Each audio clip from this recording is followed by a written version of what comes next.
All right, guys. A couple things before we get started. There's I'm gonna guess, better than 50% chance that I will be gone some, if not all, of next week. My sister called me. My mom went into the hospital last night, so there's a good chance that I'll be going home to Illinois for a few days. So I don't know if that's the case for sure yet. I will let you know if that happens. So if you don't hear from me between now and Sunday night, just assume, or well, let's say early Monday morning, assume you'll just come, right? But if you do, be on the lookout for a possible email from me, and if I do have to change things, I will let you know. My inclination right now is that we'll probably, if I'm gone part of the week, I'll probably be gone all the whole week. So we'll probably cut a week from the end of the class, and then just move things down a week. So whenever you see me next, we'll just pick up with what is on the schedule for this coming Monday. If I have to eliminate a homework assignment from the syllabus, I will give you those points. They won't be points that you can't earn. I'll just give you the points because I don't feel like it's fair for me to take possible points you might earn away from you that would benefit you. So if that happens, you'll just be given the points for whatever assignment or assignments it would be that you would otherwise have completed, okay? So I just want you guys to know that now so that you're attentive to your email and can anticipate that may happen, okay? I want to talk about the reflection question today, but we didn't get through all of the disanalogy and relevance test exercises. And so I want to work through some of those. And I think what I want to do is skip to 9B because that's the stuff that I think most of you had the most trouble with. A lot of you just skip those, and obviously that's not what I prefer you do, but in some respects that's not entirely surprising to me because, as I said on Wednesday, I do think that this is the most challenging stuff we've done thus far, and it's arguably the most challenging kind of skill that I'm hoping you will at least begin to develop this semester. So we can spend some time talking about at least a couple of excuse me, a couple of maybe 2 or 3 of the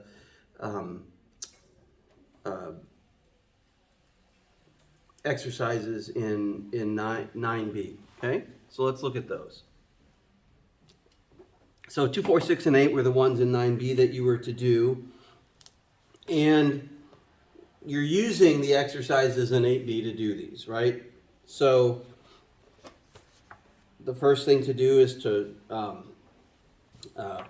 recognize, to put the argument in standard form, which you already did when you did 8B, and then provide a possible disanalogy, and then do a relevance test for that disanalogy. Okay. So 9B number 2, right? The standard form would be, we've already done this, so I'm not telling you anything you shouldn't already know. Having surgery that removes a benign tumor is morally permissible. Having a first trimester abortion is relevantly permissible to having a surgery that removes a benign tumor. So having a first trimester abortion is morally permissible. Okay. Anybody want to share a possible disanalogy that they came up with? Comparing a fetus to a twin. Comparing, okay. So they're not the same thing, right?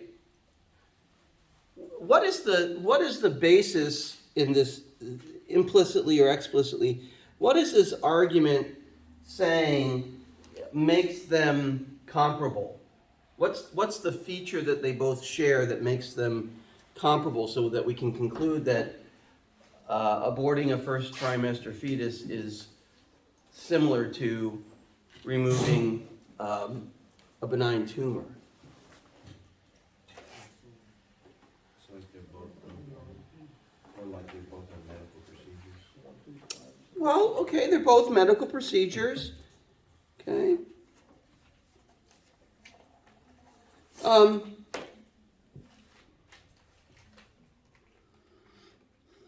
But what is it that fetuses and what's a characteristic that fetuses and benign tumors share? Actually, what they share is something that they lack.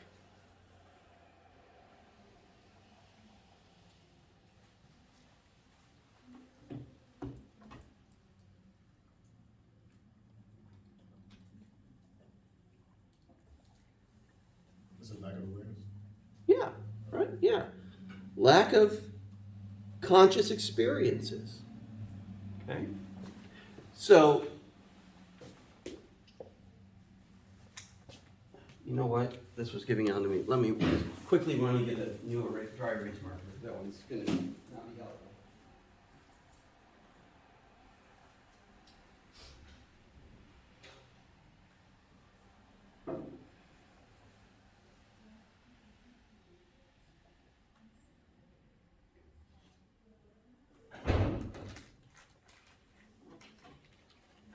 Okay, so removing a benign tumor and the first trimester. Well, actually, not. We'll just. What we're comparing are the two things that are being removed, so we don't need to put removing.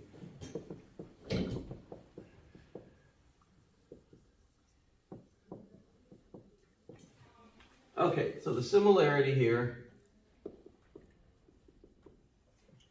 is that they both lack conscious experience. Okay, in particular, right, the ability to feel pain or pleasure. Okay.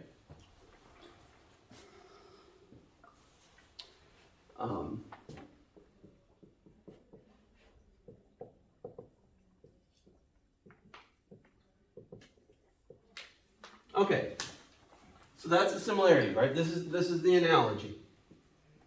That's the basis for that analogy. Okay? What's a disanalogy that we might suggest between the first trimester fetus and the benign tumor? So, disanalogy? A disanalogy. So what would be something that we would identify as a difference that we want to test to see whether or not it's a relevant difference? The fetus has the potential to be human. Say it again. I said the fetus has the potential to be human and the tumor doesn't. Okay. I think you're on the right track. What is important about being a human being here? They will get the conscious experience. They will Okay. actually- Yeah, right? Okay, so a possible disanalogy would be that unlike surgery to remove a benign tumor, right, an abortion ends the life of an organism that would otherwise grow and have conscious experiences eventually. Okay? So, the benign tumor and the first trimester fetus both lack conscious experiences, but, right? And the benign tumor will never have conscious experience, but with the first trimester fetus, there's a high probability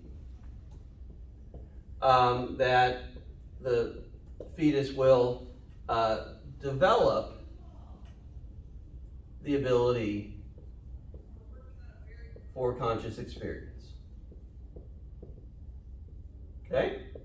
Does that make sense? So for some of you, you're probably thinking about whether that's a proposed disanalogy that makes a difference, whether that's relevant or not. But let's say we're not sure. So we want to run the relevance test, right? So we want to take the case that's uncontroversial and imagine that thing with this difference, okay? So what we want to imagine, so here's our relevance test, is that a benign tumor that develops, we can just say it this way, that there's the development of conscious experience. Okay?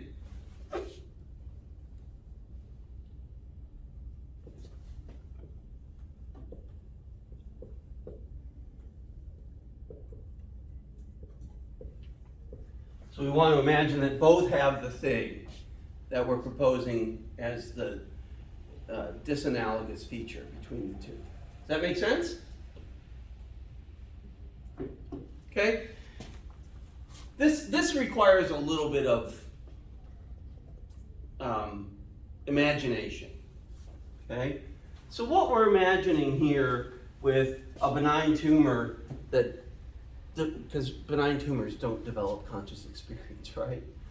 But let's imagine that there's some strange tumor, maybe because of some, maybe it interacts with some virus.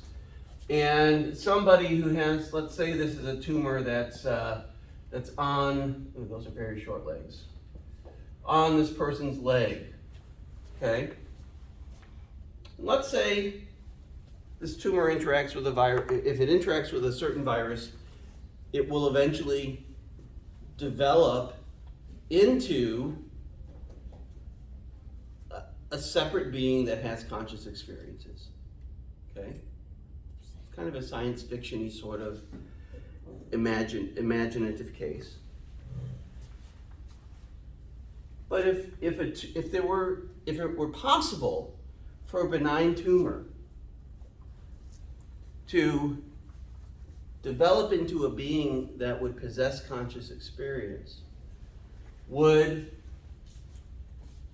it be problematic to excise that tumor then, to remove that tumor?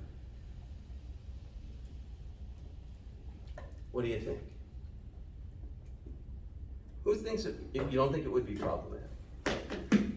So if you have this tumor on your leg that begins to grow in such a way that it's going to develop into a separate independent being, another person, it would be okay for you to remove that tumor. Yeah, because tumors kill people and they It's benign. It's a benign tumor. But you're saying the tumor's going to turn into another person? The tumor is going to turn into another person. Oh, Yeah, then yeah, it would be. that would. Right? This is not something that could happen. You have I a would like human that. growing in your leg. Wouldn't that potentially kill you or make you have to get an amputation or something? This is sci-fi. This is science fiction-y stuff. This is, let's say it can be removed before it gets, you know it, and it can be, maybe it's clearly identifiable as, oh, it's that kind of tumor. You go see the doctor says, yeah, you've got this special kind of tumor that if it keeps growing, is going to develop into another person. Weird stuff, huh? Right? And the doctor says, I know it's a little uncomfortable now. Have to wear baggy pants and stuff probably, right? But we can go ahead and remove it, and we can create conditions whereby it can grow and it will become its own independent person. Well, actually, no, that's not. Sorry. well, let's say it gets to, in the second trimester, it gets to that point. But you're in the first trimester and you're like, it's kind of annoying me. I bump it on door frames when I'm walking out of rooms and it's just, it doesn't look good and summertime's coming up and I want to wear shorts and, you know, whatever. Let's just take it off before it starts developing that consciousness. Okay? Would it be okay to remove it before it starts developing that consciousness? Yeah. But this is a bean. It's not yet, it's, right now it's just an independent, right now it's just a benign tumor, but we know that it's going to develop into an independent being eventually, but it hasn't yet. Why not get it amputated before it happens? You have it taken out before it developed into that Yeah. separate being. Cause you're gonna go check, you're gonna go to the doctor to check. You ain't gonna just let it grow. Well, and then once it gets to the point where it would become a independent, once it gets to the point where there comes a point like in the second trimester where you could have it removed and it could grow on its own. That'd be crazy. That'd be crazy. Well, it would be crazy. This is not something that can happen. So that would be like the same situation as if you knew the fetus that you're carrying is gonna end up having problems. No, we're not talking about the fetus having problems. Right, but like, wouldn't it be the same situation though? Like, or not really the same, but like you have the thing on your leg, the benign tumor, Mm-hmm. and it doesn't have consciousness yet, Mm-hmm. but neither does the fetus, but you know the fetus is gonna end up having problems. Is that kind of No, like the fetus same? is not going to end up having problems. The fetus is going to end up being conscious. So the question then becomes this. Does the prospect of the development of consciousness that we've introduced here, right? It is in fact the case that a benign tumor and a first trimester fetus lack conscious experience, right? That is in fact the case. There's not enough development in a first trimester fetus for there to, you have the beginnings of some of the systems that will provide it with consciousness, but you don't have consciousness. Okay?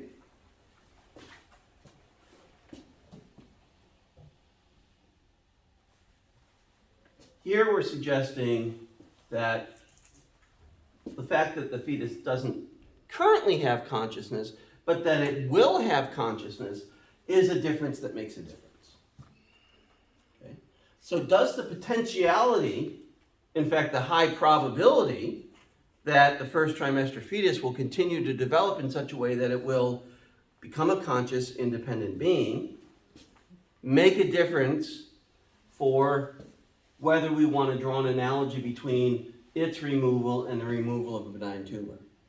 Right? So the way we do that is by imagining that this benign tumor would, in a similar way to a first trimester fetus, eventually develop into the sort of thing that would have, even if it doesn't have it currently, that it would potentially develop, or there's a high probability, that it would develop into an independent being with its own conscious experiences.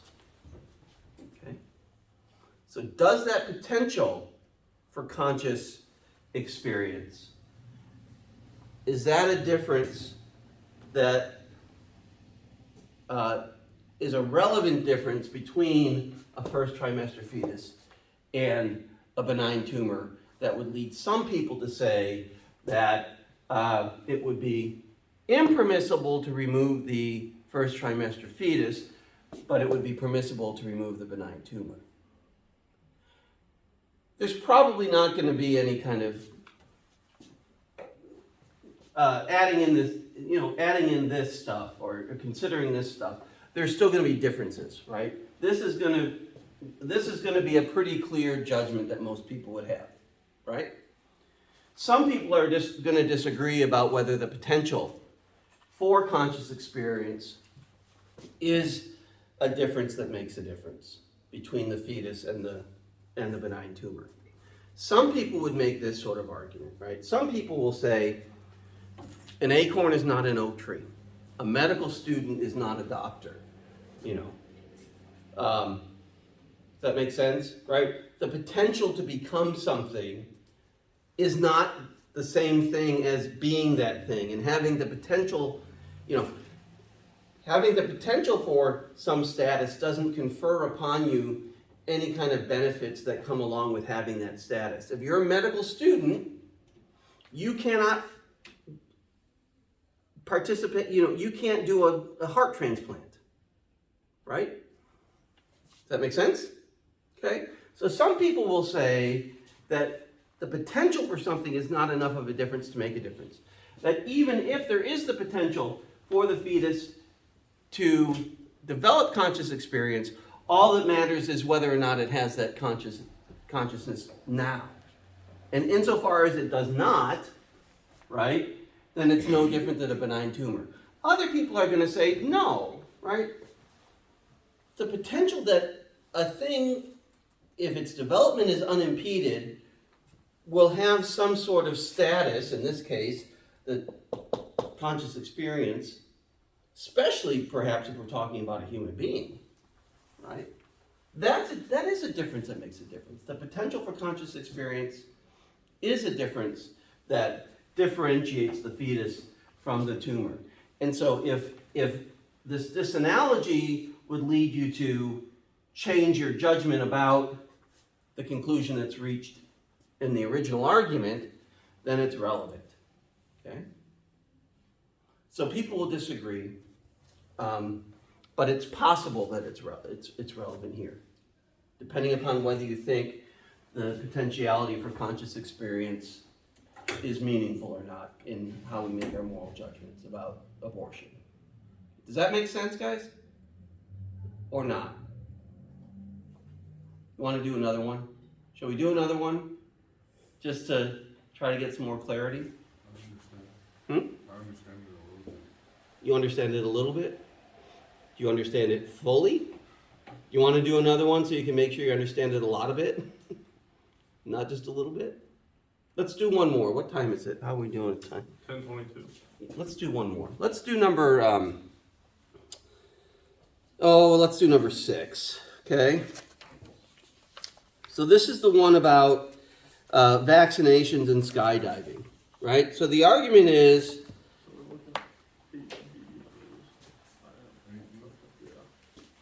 Because that's the one we go off of, and then 9B is the one that we right, people should be allowed to skydive, right? You can do stupid and dangerous things like skydive if you want to, so you should be allowed to skydive. Allowing people to refuse to vaccinate themselves or their kids is relevantly similar to allowing people to skydive, okay? So, refusal to vaccinate and allowing people to skydive, right? That's the analogy. This is the analogy that's being drawn, right? We might say they're both stupid and dangerous things, but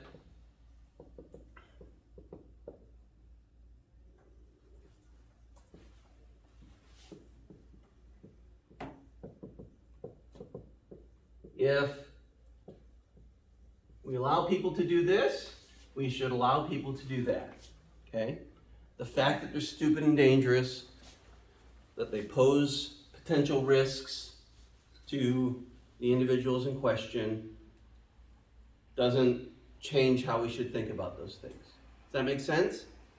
If you skydive, you might get seriously hurt or die.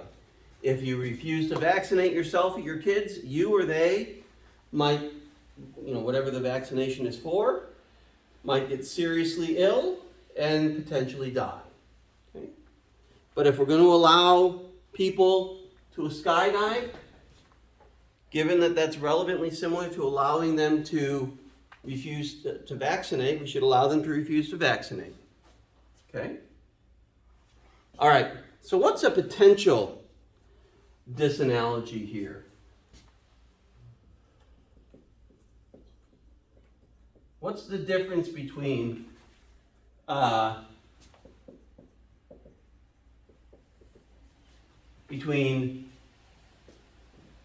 we might say, yeah, allowing people to, skydiving and not vaccinating yourself or your kids, those are both stupid things.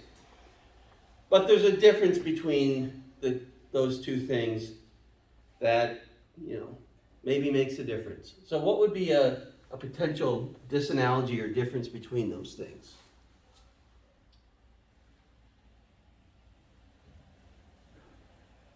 One is a medical decision, the other one is like a recreational decision. Okay. One's medical and one's recreational. One can affect other people and the other one can't, Okay. in a negative way. Yeah, right. Depending upon what the vaccine, Yeah. usually when you get vaccinated, it's something that's communicable, right? So if we refuse to vaccinate, yes, it might have negative effects on ourselves, but it also puts others at risk, right? It's not an action that is, you might say, only or wholly self-regarding, that only affects me or my children. It's something that can affect other people, because if I get sick or my children get sick, then their classmates might get sick, or my coworkers or our friends or whomever might get sick, or people at the grocery store, okay? Here, only the skydiver is at risk. Okay? So, in performing a relevance test, I reversed these, I'm sorry. I put the uncontroversial case on the left in the last one and on the right in this one. It doesn't really matter as long as we're clear that this is the uncontroversial case. Right? Okay. So what we want to do in doing the relevance test is to imagine that the proposed disanalogy between the controversial case is also true of the uncontroversial case. So we want to imagine that skydiving puts others at risk.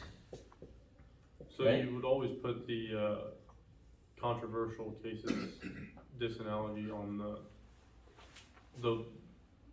or what was true about the controversial case on the uncontroversial case, right? You don't switch it around, or does it matter? No, right. So what we're saying here is that this is the controversial case. Yeah. This is this is what they have in common. Yeah. But this is what's different about the controversial case. Yeah. So we want to imagine if this were true of the uncontroversial case, would we change our judgment about in our original argument? Okay. How would the skydiver put other people at risk? Well, I think this one's a little easier to imagine than the benign tumor growing on your leg becoming an independent person, right? Let's say that, well, how might it be the case? How about skydiving? Yeah. Put others at risk? Mm-hmm. I mean, if you die, it's not really putting others at risk, but your family is affected by it. Okay. Your parachute falls on a car, or you fall, and your parachute blocks a car, and it crashes into another car. Yeah. Or let's say the place we're going to skydive is it's really thrilling skydiving. So what we're going to do is we're only going to skydive over crowds of people at a concert or elementary school playgrounds or something like that, because then you have not only, you have this added risk of not only putting your own life in danger, but trying to avoid hurting others. If you're only skydiving over, concerts with thousands of people, like outdoor concerts, or, you go to Bonnaroo or something like that, or Burning Man, or I could see somebody at Burning Man doing this. Burning Man? You guys know Burning Man? this big music and art festival in like the Nevada desert every summer. People get all dressed up in funky stuff. Look it up on Google. Anyway, if that were the case, right? If the fact that you might fall on somebody and hurt them or kill them was part of your skydiving, would that change the judgment about that being a permissible activity, even though it's stupid and dangerous? Because now it's not just stupid and dangerous for you, it's stupid and dangerous for other people too. Okay? And if that's the case, and I think it probably is for most, if not all of us, the fact that you might fall on some little third grader and, break their neck or their arm or something like that, that changes the whole calculus here. Okay? So this is a relevant disanalogy. And the fact that refusing to vaccinate can put you and other people at risk is at least something to consider in arguments about vaccination. Right? This is clearly something that was part of the push on the part of many people to require COVID vaccinations in certain contexts, right? Because it's not just about you, it's about others. Okay. All right, does that make sense? Okay, so is this clearer now? Is this making more sense now? Okay. How are we with time? 10:32. Okay, I want to talk about the reflection question a bit. Because I think this gets at some important stuff in thinking about morality. Right? There's a school of morality, or a theory called utilitarianism. And this is a course that the way I'm teaching this, right, I've already talked about this a bit. I'm intentionally not making it theory-based, but trying to make it skills-based so that you can get a better sense of how to do ethics. A lot of times when you lead with theory, it's not as clear, I think, what relevance it might have or how it might shape students' thinking. But this is a relevant theory to mention right now. Okay? If you're a utilitarian, this is kind of a bumper sticker way of characterizing it. But utilitarians are basically concerned with producing the greatest amount of good for the greatest number of people when we act. Okay? It's all about producing the best possible outcomes when we act. And one of the most famous utilitarians, John Stuart Mill, says that, what your motive for acting is doesn't really matter. All that matters is the amount of good that your actions produce. So his position is that intentions don't matter. Okay? What do you guys think? Do intentions matter? If you did something that was considered to be morally praiseworthy, would it matter why you did it? Yeah. Okay, why? I'll just use the example I used in the thing, but Mm-hmm. when you talked about an elderly neighbor, I said that, say she had, or it was an elderly lady and you helped her a lot, but you knew she had a lot of money, but she doesn't have. Were you out in the hallway listening to me last class? No, I did this at like 5 or well. Did I 7:30. talk about this already before this semester? No. Seriously? Huh. This is exactly the example I was going to use. I figured this was like He the used it on the, main. it's on It's on the the prompt. description. Yeah, the on the envelope. prompt. You have Oh, there. it is. Oh, I didn't have that much on the prompt. Yeah, Okay. so I just used that. Okay, and so And go the ahead. numbers, Yeah. So I Sorry. just imagined that she was an elderly lady who had a lot of money. Okay. She has no close family, so you help her out, but Yep. your intentions are she puts you in your will or in her will. Yeah. You get a lot of money. Your Okay. intentions outside to the outside person would be good, Yep. but to Yep. you know that you're not really morally doing it for a good purpose. Yeah. You're ahead of me. Dadgummit, maybe I should have put that in there. I didn't even take it as far as the will, I just said if you continue to help her because you know she gives you money each time you help her, Okay, then it's wrong, you know, it's morally Okay. wrong to help her. okay. What's a good old lady name? Martha, Martha? it's an old name. It's a pretty old lady name. Thanks for not saying like Jennifer. My grandma's name's Martha. It is it? Okay. I mean, that is an old lady.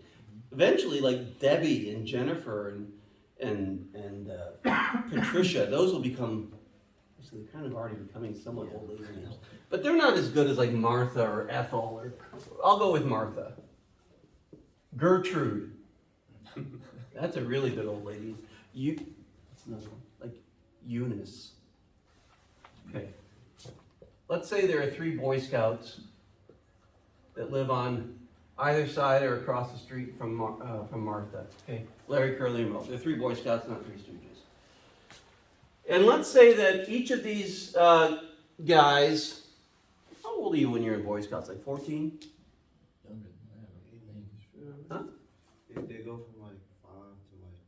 Yeah, but when you get to be like a Boy Scout, like it's, what is it? Bobcat, and then Wolf, and then Weebelo, and then Boy Scout. I think that's right. I was. It's more than another Boy Scout. But Boy Scouts are known for being helpers, and right? So I think that's kind of old-fashioned. That's not something that's as popular as it once was.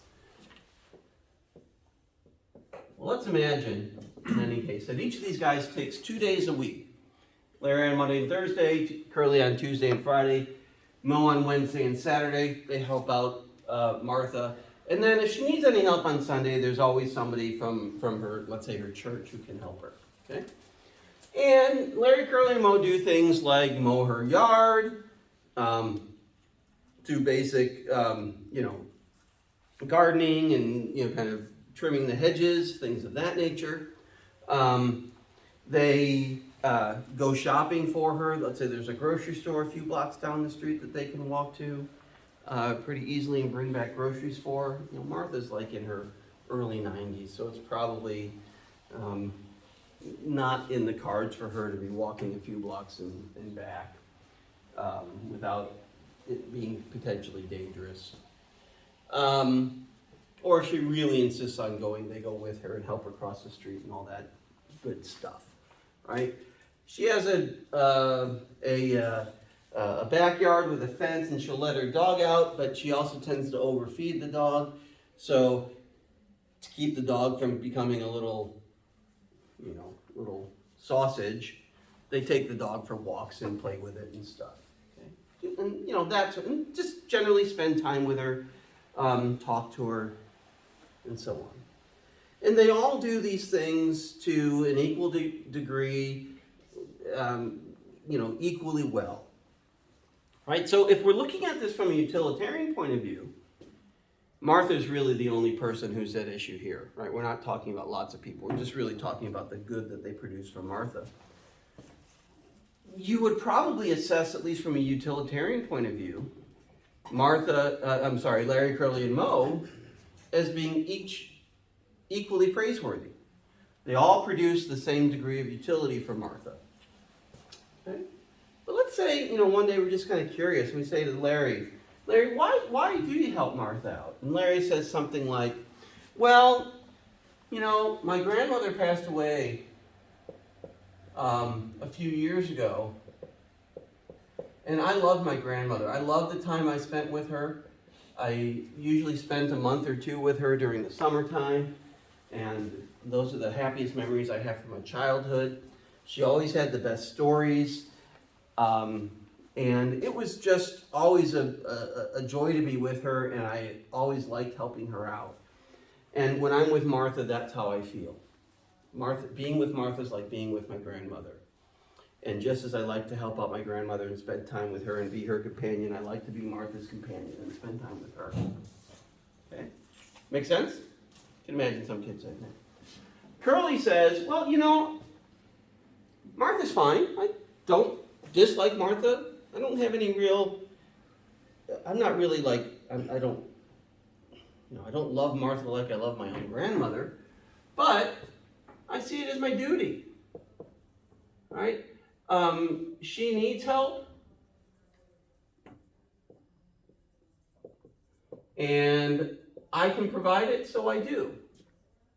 You know, I'm a young man, young, strong man, and I have a lot of time on my hands, so it doesn't put me out at all to help her out. And since she needs it, I'm willing to spend the time with her and lend her some assistance. Okay? But then we have Mo. And Mo says, you know, I hate Martha. I hate spending time with Martha. It is such a pain in the ass. She has all these stories about back in the old days I did this, and I don't care. I don't want to hear any more of those stories. I almost want to just go into the kitchen, get one of the barbecue skewers and stick it in my ear so I don't have to listen to her anymore. In fact, if Martha were to have a bit of an accident, she fell down the stairs, I wouldn't be upset about that. In fact, I would like it, because when I was here the very, very first time, you know, I thought, old people, they always have lots of stuff lying around their house. Maybe I can, you know, take some jewelry or some money and she'll never notice. I found this stash of money in the basement behind a cinder block. There must be tens of thousands of dollars back there. And he says, I kind of rigged it so that I can tell if anybody's gotten in there and knows it's there. And nobody's gotten into it. And so I check it every time I come over just to make sure. And I don't think Larry or Curly know about it at all. And when she dies, hopefully soon, that I'm going to come into the house and I've got a plan to stash away that money and take it. Okay? All right. So, you know, so Mo wants the money. He wants Mo money. Oh, come on. That was... He doesn't think about Mo problems, so. Anyway, that was really bad, wasn't it? Thank you. I meant it to be bad. Okay. All right. Does that change what we think about these guys? Knowing what their motives are. Yeah, knowing what their motives are, who's the bad guy here?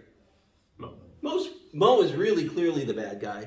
And in fact, we might even want to say that despite the things that from the outside look good that Mo does, once we know what his motives are, that, I didn't intend that one, that was just by luck. That really changes, you know, it's like, there's a kind of perversity to what he's doing. That he has these really evil motives, but he's making you think, you know, he's perverting kind of what we regard as goodness. And that makes it even worse than it would otherwise be. You know, than if we actually knew outright what his motives were without having to ask him. All right. But what about Larry and Curly? We might be inclined to say there's not a lot of difference between them, right? They both want to help her. They have slightly different reasons for helping her. But, you know, as long as you're doing something that's good, who cares? Well, we might think about this a bit. You know, think about what it's like. Have you ever, any of you ever had to care for somebody who was highly dependent in some way? Can it become difficult, burdensome? I mean, it's not something we necessarily want to admit, that helping out a loved one can become a burden, can become a chore, but it can be. And Ethel's not, or Martha, sorry, I got her mixed up with the last old lady we had. Martha is not going to get any younger, right? So there's reasonably good reason to think that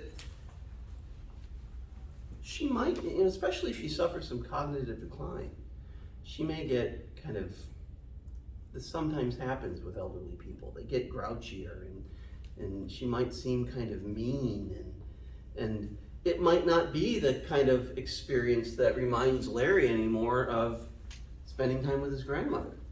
If that were to happen, how might Larry regard helping Martha? How might that change his desire to help her? Yeah. Possibly, right? If it's not the kind of warm, fuzzy experience that he had with his grandmother, he might say, I'm out, find somebody else, because I can't put up with the abuse anymore. I know she needs help, but I just can't do it anymore. Is that likely to happen with Curly, though? No. Right? Curly sees it as his duty, right? In this regard, Curly is an example of what we might call a deontology, right? And that's doing the right thing without regard for consequences. You do the right thing because it's right, not because it produces certain consequences. And, you do it for the right reason, which is, in this case, duty. Right? Deontology literally means the study of duty. And, so Curly is likely, if Martha becomes more needy, it's reasonable to think that he's going to do more.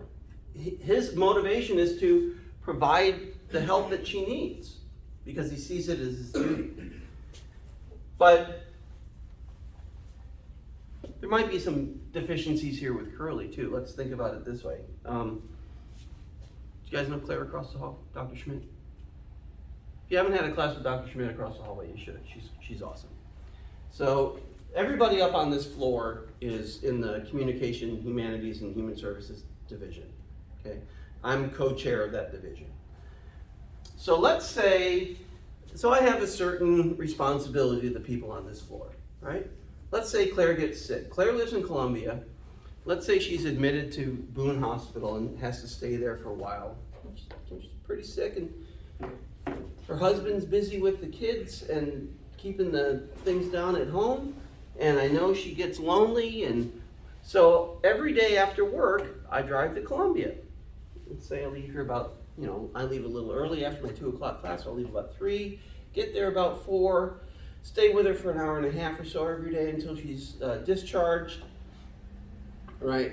And then I'll drive home each day. So from Columbia to Kansas City, right, that's another 2.5 hours. So get there about 4, stay till about 5:30, drive 2.5 hours home. I'm coming in here every morning, going to Columbia, going home, not getting home till about 8. Okay, so that's a pretty long day, but I do it every day until Claire is discharged. And at the end, on the day she gets discharged, I'm there, and she, to help her get her stuff together and whatnot. And I've gone there and I've chatted with her and brought her work to do and, books to read for entertainment and just, tried to keep her company. She has a need and I try to provide it. And Claire says to me, Chris, I really appreciate the time that you've spent with me over these last several weeks, because it's just so nice to know that you care for me. Nobody else from our division came and visited me. Tom and the girls were busy with their own things and they couldn't come as often as I liked, and you've really kept my spirits up, and it's just been so nice having you as a friend and knowing, how much you care about me. Okay?